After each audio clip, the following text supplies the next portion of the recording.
प्यारे बच्चों, कृषि अर्थशास्त्र के अंतर्गत हमारा जो कल चैप्टर ख़त्म हुआ था पूर्ति का नियम, उसके बाद मैंने कल आपको अपना जो नेक्स्ट चैप्टर था कीमत निर्धारण वो पढ़ने के लिए दिया था। ठीक है, आज हम उसको एक्सप्लेन करेंगे और 2-3 वीडियो के माध्यम से हम इस पूरे चैप्टर को एक्सप्लेन करेंगे।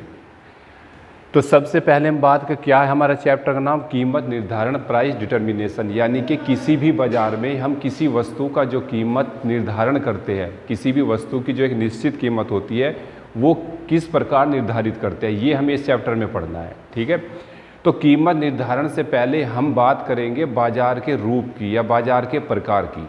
देखो, बाज़ार के कई प्रकार होते हैं जिसे हम प्रतियोगिता के आधार पर बाज़ार कहते हैं, पहले भी मैंने तुमको बताया है। यहाँ हम 3 मेन रूप है, पूर्ण बाज़ार जिसे हम कहते हैं परफेक्ट मार्केट, दूसरा है अपूर्ण बाज़ार इम्परफेक्ट मार्केट, और तीसरा है हमारा एकाधिकार मोनोपोली जो हमारे सिलेबस में नहीं है। यहाँ हम केवल 2 रूपों की बात करेंगे, एक परफेक्ट मार्केट यानी कि पूर्ण बाज़ार और दूसरा इम्परफेक्ट मार्केट यानी कि अपूर्ण बाज़ार या अपूर्ण प्रतियोगिता। तो सबसे पहले बात करते हैं कि पूर्ण बाज़ार क्या होता है, किस बाज़ार को हम पूर्ण बाज़ार या पूर्ण प्रतियोगिता बाज़ार कहेंगे। उसकी बात तो सबसे पहले ये कुछ फीचर्स होती है, कुछ विशेषताएं होती है जिसके आधार पर हम ये निर्धारित करते हैं कि ये बाज़ार पूर्ण बाज़ार है या अपूर्ण बाज़ार है। ठीक है, तो जो परफेक्ट मार्केट की जो मेन विशेषता है वो ये है, नंबर 1, क्रेता व विक्रेता की अधिक संख्या। पूर्ण बाज़ार में जो वस्तु को खरीदने वाले और बेचने वाले होते हैं यानी कि बायर और सेलर, उनकी संख्या अधिक होती है। यानी कि उनकी संख्या इतनी अधिक होती है कि कोई भी क्रेता और विक्रेता वस्तु की कीमत को प्रभावित नहीं कर सकता। आप सभी को पता है, अगर वस्तु के खरीदने वाले और बेचने वाले कोई सा भी कम होंगे तो वो वस्तु की कीमत को प्रभावित कर सकते हैं। तो पूर्ण बाज़ार में ऐसी स्थिति नहीं है और पूर्ण बाज़ार में वस्तु को खरीदने वाले भी और बेचने वाले भी काफ़ी बड़ी संख्या में होते हैं, पहली विशेषता। दूसरी विशेषता हमारी है एक समान वस्तु, जो पूर्ण बाज़ार की परफेक्ट मार्केट की सबसे महत्वपूर्ण विशेषता है। कौन सी? एक समान वस्तु यानी कि होमोजीनियस प्रोडक्ट। एक समान वस्तु का मतलब ये है कि पूर्ण बाज़ार में जो वस्तु बिक्री के लिए आती है वो बिल्कुल एक समान होती है।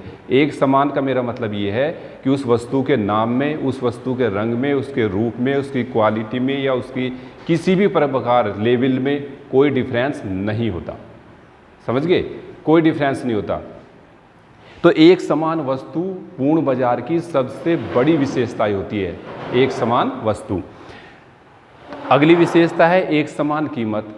पूर्ण बाज़ार में जो वस्तु बिक्री के लिए आती है उसमें कीमत कैसी होती है? एक समान। और वो क्यों होती है? वो इसलिए होती है क्योंकि जो वस्तु हमारी बिक्री के लिए आ रही वो बिल्कुल एक समान है।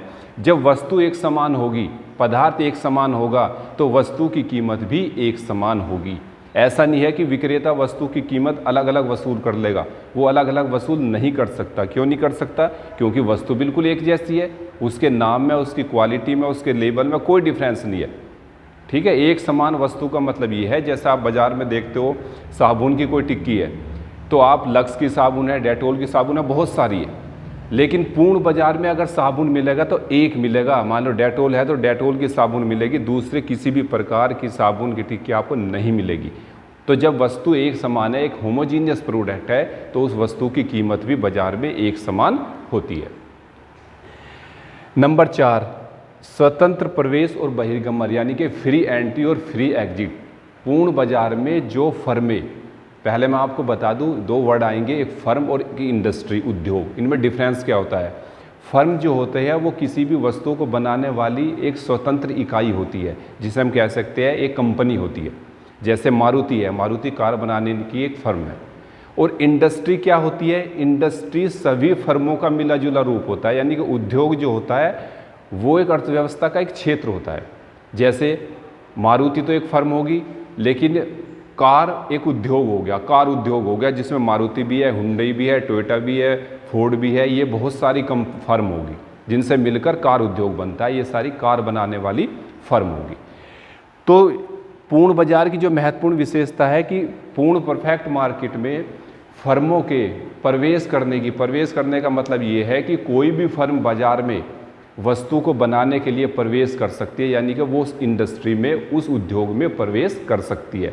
मान लो कोई कंपनी है, वो पहले कार नहीं बनाती, अगर वो चाहे तो कार बनाना शुरू कर सकती है, कोई रुकावट नहीं है, कोई बाधा नहीं है।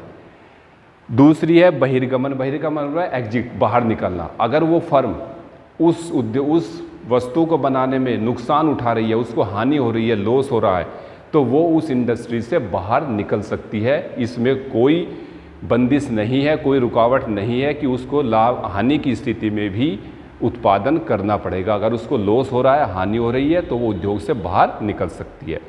तो इसका मतलब ये हुआ कि पूर्ण बाजार में फर्में प्रवेश भी कर सकती है आसानी से और बाहर भी निकल सकती है। अगली महत्वपूर्ण विशेषता है बाजार का पूर्ण ज्ञान, परफेक्ट नॉलेज ऑफ मार्केट। पूर्ण बाजार की दूसरी सबसे महत्वपूर्ण विशेषता है। इसका मतलब ये है कि जो बाजार में क्रेता और विक्रेता यानी कि वस्तु को खरीदने वाले और बेचने वाले होते हैं, उनको बाजार की कंडीशन का पूर्ण ज्ञान है। पूर्ण ज्ञान का मतलब ये है कि उनको पता है कि वस्तु की बाजार में कीमत क्या है। जब कोई भी क्रेता खरीदने वाला बाजार में जाता है तो उसको पता है कि इस बाजार में इस वस्तु की कीमत ये है। क्यों पता है? क्योंकि पूर्ण बाजार है, वस्तु एक समान है, बिल्कुल एक जैसी है। जैसे हमने अपने उदाहरण में बताया था, डेटोल साबुन है और दूसरी कोई साबुन बाजार में नहीं है। तो जब एक ही साबुन है तो उसकी क्या कीमत होगी सबको पता होगा। लेकिन अगर बाजार में बहुत सारी साबुन है, जैसा अगर मैं तुमसे पूछ लूँ भाई बाजार में जितनी भी साबुन, मान लो 100 प्रकार की साबुन है, उनकी कीमत क्या है, तो आप सबका आंसर नहीं दे सकते। आप एक या दो की कीमत बता सकते हो। लेकिन जब बाजार में एक ही साबुन की टिक्की होगी और मैं आपसे पूछूं कि उसकी कीमत क्या है, तो आप आसानी से बता सकते हो, नुका जी उसकी कीमत ये है।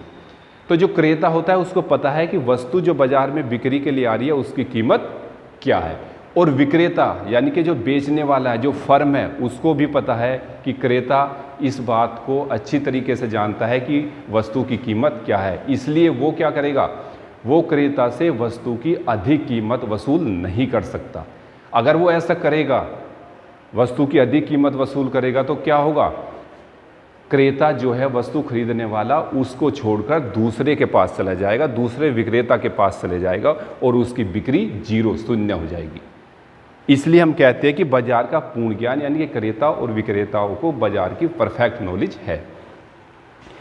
तीसरी लास्ट नंबर 6 विशेषता हमारी है विक्रय लागतों की कमी। विक्रय लागतों का मतलब होता है सेलिंग कॉस्ट। आपको पता है सभी फर्में अपना प्रोडक्ट, अपनी वस्तु बेचने के लिए बहुत सारी खर्च करती है, जैसा विज्ञापन का व्यय है, ठीक है, एडवर्टाइजमेंट कॉस्ट जो होती है। तो यहाँ पूर्ण बाजार में विक्रय लागतों की एडवर्टाइजमेंट कॉस्ट जो होती है या सेलिंग वस्तु की बिक्री को बढ़ाने के लिए जो कॉस्ट होती है वो बिल्कुल कम होती है। कम क्या, निगलेक्ट यानी होती ही नहीं, जीरो होती है। ऐसा क्यों होता है? ऐसा इसलिए होता है क्योंकि बाजार में जो बिक्री के लिए पूर्ण बाजार में आ रही है वो वस्तु बिल्कुल एक समान है, ठीक है। जब वस्तु एक समान है तो उसका विज्ञापन या एडवर्टाइजमेंट या उसकी सेलिंग कॉस्ट करने का कोई फ़ायदा नहीं है। उपभोक्ता के पास, कंज्यूमर के पास दूसरा कोई विकल्प है ही नहीं। अब वो दूसरी वस्तु खरीदेगा। अगर हमारे पास दूसरी वस्तु हो, विभिन्न प्रकार की वस्तुओं में डिफरेंस हो, जैसे आप देखते हो आए दिन टीवी में, अखबार में सारे को एडवर्टाइजमेंट ऐड होता है, ये वस्तु अच्छी है, वो वस्तु अच्छी है। वो क्यों होता है? क्योंकि वस्तु विभेदीकरण है, वस्तु में डिफरेंस है। लेकिन पूर्ण बाजार में केवल एक ही वस्तु है, उसमें कोई डिफरेंस नहीं है। इसलिए जो फर्म होती है उनकी सेलिंग कॉस्ट जो होती है वो बिल्कुल जीरो होती है। तो ये सारी विशेषता है किसकी? परफेक्ट मार्केट की, पूर्ण प्रतियोगिता बाजार की। और अगर किसी बाजार में हमको ये चीज़ दिखाई देती है, ये विशेषता दिखाई देती है कि वस्तु एक समान है, कीमत एक समान है, बाजार का पूर्ण ज्ञान है, तो हम कहेंगे कि वो मार्केट कैसा मार्केट है? परफेक्ट मार्केट है, पूर्ण बाजार है। लेकिन सामान्य जीवन में ये एक काल्पनिक स्थिति है, यानी कि सामान्य जीवन में पूर्ण बाजार की स्थिति नहीं पाई जाती, ठीक है। तो फिर कौन सा बाजार पाया जाता है? सामान्य बाजार में मार्केट पाया जाता है अपूर्ण बाजार, इम्परफेक्ट मार्केट। जिस बाजार का सामना हम डे बाय डे यानी कि प्रतिदिन करते हैं वो होता है अपूर्ण बाजार, जिसे हम बोलते हैं अपूर्ण प्रतियोगिता भी बोलते हैं, ठीक है, इम्परफेक्ट मार्केट। अब अपूर्ण बाजार की क्या विशेषताएं होती है? अपूर्ण बाजार की विशेषताएं इसके बिल्कुल विपरीत होगी। नंबर 1 पहली विशेषता तो ये होगी, क्रेता और विक्रेताओं की यहाँ क्या थी? अधिक संख्या। और अपूर्ण बाजार में क्या होगी? अधिक संख्या तो होगी लेकिन पूर्ण बाजार से कम संख्या, ठीक है। क्रेता और विक्रेताओं की पूर्ण बाजार से कम संख्या। दूसरी विशेषता पूर्ण बाजार की थी एक समान वस्तु, और अपूर्ण बाजार में क्या हो जाएगी, विभेदीकृत, विभेदीकृत वस्तु। इसका मतलब क्या हुआ, इसका मतलब ये हुआ कि अपूर्ण बाजार में जो वस्तु बिक्री के लिए आती है उसमें डिफरेंस होता है, उसमें अंतर होता है। अंतर उसके नाम में हो, उसके लेवल में हो, उसकी क्वालिटी में हो, उसके रंग में हो, किसी न किसी में अंतर मिलेगा आपको। जैसे हम उदाहरण ले रहे हैं साबुन का, तो बहुत सारे साबुन हैं, ठीक है, किसी का नाम डेटोल है, किसी का लक्स है, किसी का हमाम है, किसी का डव है। उनके पैकिंग जो है उनमें भी अंतर है, उनकी क्वालिटी में भी अंतर है। तो वस्तु जो बिक्री के लिए आ रही वो कैसी है, वो अलग अलग है, उनमें डिफरेंस है। तीसरी विशेषता पूर्ण बाजार में थी एक समान कीमत, और अपूर्ण बाजार में क्या होगी, भिन्न भिन्न कीमत। जब वस्तु बिक्री के लिए जो आ रही उसमें अंतर है, यानी कि वो अलग अलग है, तो फिर जो कीमत होगी वो भी अलग अलग होगी। और विक्रेता अपनी वस्तु की अलग कीमत को निर्धारित करता है और अलग कीमत ही क्रेता से वसूल करता है, ठीक है। जैसे साबुन की टिक्की है, लक्स का रेट दूसरा होगा, हमाम का दूसरा होगा, डव का दूसरा होगा, सबकी कीमत अलग अलग है। बाजार का पूर्ण ज्ञान कहाँ था, पूर्ण बाजार में, लेकिन अपूर्ण बाजार में जो क्रेता और विक्रेता होते हैं उनको बाजार का पूर्ण ज्ञान नहीं होता, यानी कि बाजार का पूर्ण ज्ञान न होना। बाजार के पूर्ण ज्ञान का मतलब ये अपूर्ण ज्ञान होता है। क्यों होता है, वो इसलिए होता है कि कोई भी उपभोक्ता जो होता है, कंज्यूमर होता है, ज़रूरी नहीं है कि उतनी सारी वस्तुएं होती है कि उसे हर वस्तु की कीमत का पता हो। आप ही बताओ, जितनी साबुन की टिक्की, क्या आप सबके रेट बता सकते हो, नहीं बता सकते, हम एक या दो का बता सकते हैं।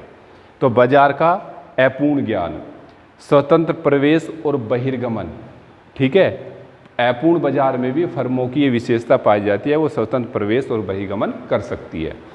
और लास्ट हमारी विशेषता थी विक्रय लागतों की कमी, लेकिन अपूर्ण बाजार में विक्रय लागतों की उपस्थिति पाई जाती है। इम्परफेक्ट मार्केट में सेलिंग कॉस्ट पाई जाती है, गला काट प्रतियोगिता जिसे हम कहते हैं, यानी कि फर्मों के बीच एक दूसरे अपनी वस्तु की बिक्री बढ़ाने के लिए एडवर्टाइजमेंट कॉस्ट पर बहुत बड़ा खर्चा किया जाता है। आप टीवी देखते हो, अखबार देखते हो, तो उनमें जो ऐड आता है वो सब ये बताते हैं कि हमारी वस्तु अच्छी है, उसमें ये क्वालिटी है, आप हमारी खरीदो, ठीक है। तो यहाँ अपूर्ण बाजार में विक्रय लागतों की उपस्थिति पाई जाती है। दूसरे शब्द हम कह सकते हैं गला काट प्रतियोगिता। ये क्वेश्चन भी आते हैं, गला काट प्रतियोगिता किस बाजार में होती है, अपूर्ण बाजार में, क्योंकि हर फर्म क्या चाहती है, अपनी वस्तु की बिक्री को बढ़ाना चाहती है। तो आज हमने बात करी परफेक्ट मार्केट और इम्परफेक्ट मार्केट कौन सा होता है और उनकी क्या विशेषताएं होती है।